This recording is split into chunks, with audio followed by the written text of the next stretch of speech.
मारवा studio में 10वें global literary festival का भव्य आगाज। देश विदेश से आए अतिथिगण। साहित्य प्रेमियों की नजर में पिछले 9 सालों से अपनी एक अलग छवि बना चुके ग्लोबल लिटरेरी फेस्टिवल नोएडा की भव्य शुरुआत एक बार फिर से हो चली है।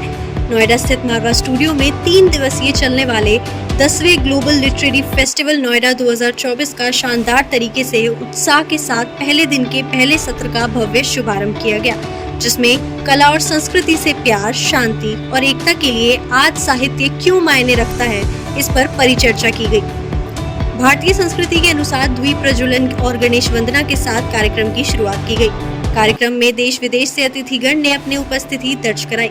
इसमें doctor Sandeep Marwah, festival president and chancellor of university of media and arts, Firat Sunel, ambassador of Turkey, commander KL Ganju, honorary consul general union of Comoros, Mateja Vodeb Ghosh, ambassador of Slovenia, Priyanka Sharma Kentura, लेखिका, नीना वाघ, कवियत्री एंड ट्रांसलेटर, स्मिता मिश्रा, प्रसिद्ध लेखिका, सुशील Bharti, festival director मौजूद रहे। कार्यक्रम में bouquet भेंट कर अतिथिगण का स्वागत किया गया। Doctor Sandeep Marwah, festival president and chancellor of university of media and Arts ने सभी लोगों का शुक्रिया किया और कहा, साहित्य लिखना और उसको इतिहास बना देना, और ऐसा इतिहास जो अनंत काल तक चलता रहे। अगर आपको पता करना है कि किसी काल में देश की स्थिति कैसी थी, तो आपको उस काल का साहित्य को पढ़ना चाहिए। जितना ज्यादा हो सके उतना लिखने पर जोर देने के लिए जागरूक किया। वहां मौजूदा अतिथिगण ने भी साहित्य पर अपने विचारों को साझा किया और स्टूडेंट्स को लिखने के लिए मोटिवेट किया। बता दें कि कार्यक्रम में डॉक्टर राम मनोहर लोहिया फोरम अतिथिगण द्वारा पोस्टर लॉन्च किया गया। साथ ही पीयूष गोयल द्वारा लिखी किताब mirror image man of India का विमोचन किया गया और आर्ट स्कूल ऑफ एनिमेशन के स्टूडेंट्स द्वारा बनाई गई rendered pixels, AI corpus and convertible pixels poster launch भी किया गया। इसी दौरान कार्यक्रम में आए अतिथियों को उनके देश के क्यूजीन भी चखाए गए। कार्यक्रम के दूसरे हॉल में art school of fine arts students द्वारा पेंटिंग एग्जीबिशन और art school of still photography students द्वारा फोटोग्राफी एग्जीबिशन का उद्घाटन अतिथिगण द्वारा किया गया, जिसमें स्टूडेंट्स की क्रिएटिविटी और उनके कामों से सभी गेस्ट बहुत प्रभावित हुए और खूब प्रशंसा की। कार्यक्रम में उपस्थित अतिथिगण को डॉक्टर संदीप मारवा द्वारा फेस्टिवल मोमेंटो देकर सम्मानित किया गया। साथ ही कार्यक्रम के समापन में सुशील भारती, फेस्टिवल डायरेक्टर द्वारा सभी अतिथिगण और स्टूडेंट्स का धन्यवाद ज्ञापन किया गया। बहुत खूबसूरत माहौल बना हुआ है और हमें ये हर्ष इस बात का भी है कि हम आज एक 10वें एडिशन के ऊपर पहुंच गए हैं। लिटरेचर फेस्टिवल शुरू करने का एक बहुत बड़ा तात्पर्य यही था कि हम चाहते थे कि आज के इस मीडिया युग में, जहां पर टेलीविजन और मोबाइल ने बहुत सारा समय लोगों का ले लिया है, उसके अंतर्गत भी लोग पढ़ने की रुचि रखें। और हमने हर बार ये सोचा है और समझा है कि जो आप लिखते हैं वो इतिहास बनता है, जो इतिहास से जो है वो साहित्य बनता है और साहित्य से संस्कार बनते हैं। अगर हम चाहते हैं कि हमारे देश के अच्छे संस्कार बने रहें, लेगेसी जिसे कहा जाता है, वो चलती इसी तरीके से हमारे संस्कार बने रहें, तो हमें अच्छा बोलना, अच्छा लिखना और अच्छा पढ़ना है।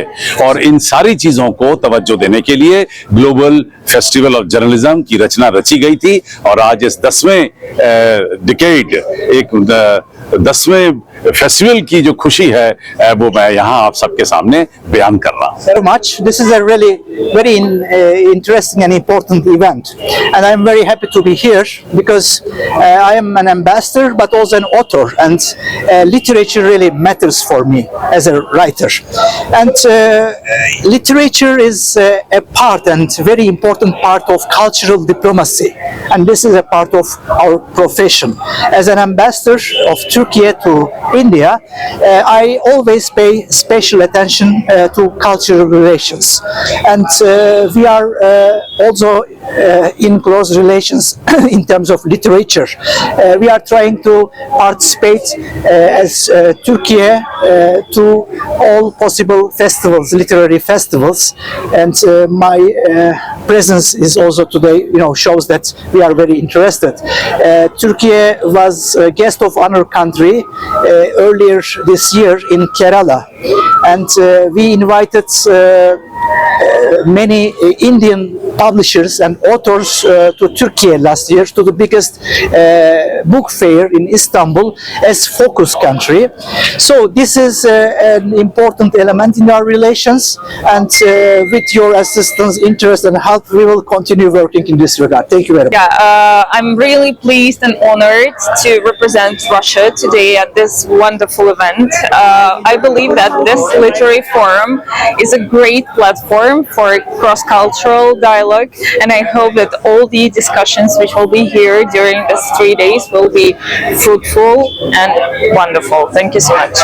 बट यहाँ आने के बाद मुझे ये एहसास हुआ कि ये बहुत बड़ा आयोजन है, बहुत well thought, well organised programme है, बहुत सोच विचार करके ये इवेंट तैयार हुआ है और मुझे बहुत खुशी हुई यहाँ आने के बाद। मैंने उम्मीद नहीं की थी कि इतना अच्छा, इतना सुखद अनुभव मुझे यहाँ होगा और मुझे लगता है कि आने वाले 2-2.5 दिन में आप लोग बहुत सारे ऐसे सेशन होंगे जिसमें बहुत कुछ आप सबको भी सीखने को मिलेगा। मैं तो एक ही सेशन के लिए आई हूँ, मुझे तो एक ही सेक्शन में बहुत कुछ सीखने को मिला, तो it has been a great experience. और मैं यही चाहूंगी कि इस आयोजन, मुझे सुनकर बहुत हैरानी हुई कि ये लिटरेचर फेस्टिवल को 10 साल हो गए हैं, मुझे जानकारी नहीं थी और 10 साल से इतना बढ़िया आयोजन यहाँ हो रहा है संदीप मारवा जी के नेतृत्व में। तो मैं चाहूंगी इस तरह के और भी आयोजन अलग अलग इंस्टीट्यूशंस में हो और आप लोग इसका पूरा फायदा उठाइए, पूरा लाभ लीजिए जब तक ये कार्यक्रम है। Thank you.